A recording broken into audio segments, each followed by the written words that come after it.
Le jour 1, celui qu'on retient. Ah ouais, il s'est passé des trucs dans ma vie. Vous savez, j'ai fait mon coming out. Je suis assez content. J'ai toujours trouvé ça bizarre. Coming out. Tu sais, ça veut dire sortir du placard. J'imagine bien pour quelqu'un qui prend souvent les choses au pied de la lettre. Sortir du placard, ça peut paraître un peu bizarre. Et le coming out, c'est un truc toujours un peu solennel, je trouve. Chers parents, je vais vous avouer un truc.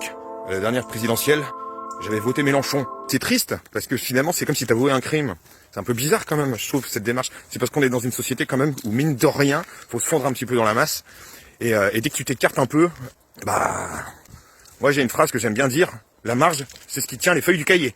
Voilà, c'est simple. Dire publiquement, je suis autiste, c'est pas grave. Je reçois des messages super sympas. Des gens qui sont concernés, qui se reconnaissent, des familles qui sont contentes que je pose des mots. J'ai décidé de changer de pseudonyme. Je ne serai plus le rappeur Bostarex. Je deviens l'Aspi rappeur. Celui qui a vidé son sac. Aspirateur parce que l'aspi, c'est les petits noms qu'on donne aux aspergers. Mais les aspergers, ça n'existe plus. Maintenant, dans les classifications, on parle de TSA. Trouble du spectre autistique. Avec plein de variantes. C'est pour ça que tous les autistes sont pas pareils. Alors, il y a des traits communs. Et puis, il y a aussi la personnalité. Parce qu'il y a des choses qui sont un peu difficiles à faire dans la vie. Et qui sont clairement liées à l'autisme. Et puis, il y a d'autres choses qu'on n'a pas envie de faire. Tout simplement parce qu'on est un gros con. Alors, je me pose la question, tout simplement, de faire évoluer mes vidéos de promenade de chiens pour prendre un petit temps pour vous parler un peu de ce trouble. Alors, on parle de trouble, de syndrome, ce qui est un peu, je trouve, ce qui est un peu erroné. Bon, tant qu'on parle plus de maladie mentale, c'est quand même un peu mieux.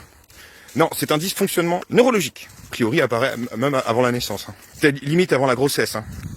Limite avant la conception. Je pense qu'il y a une force divine qui a dit, toi, tu seras perché. Je vais réfléchir un petit peu à comment je peux traiter ce sujet pour sensibiliser un petit peu les gens. Non, je pourrais déjà commencer par la première phrase de ma chanson. Me demande pas comment ça roule, il y a trop d'images qui me tournent en tête. Alors en fait, c'est pas une expression, c'est vraiment des images.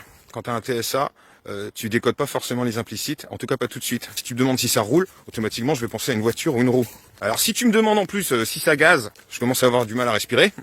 Et si après tu me dis ça biche, plus je suis fatigué, plus je prends tout au premier degré. D'ailleurs, pourquoi on dit degré? Et comme les codes sociaux, c'est énormément d'implicites, je vous dis pas la merde. Promeneur de chien, promeneur de chien.